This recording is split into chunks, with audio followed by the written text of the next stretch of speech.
Florida, we have those little no-see-em bugs, and in New England, we have black flies.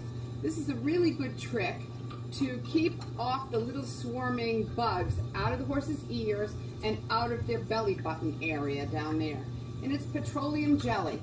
And just gently put it inside, inside the horse's ear, coat it, and it keeps the bugs from biting and swarming in there. And then the other little place, hi buddy, is right here by their belly button.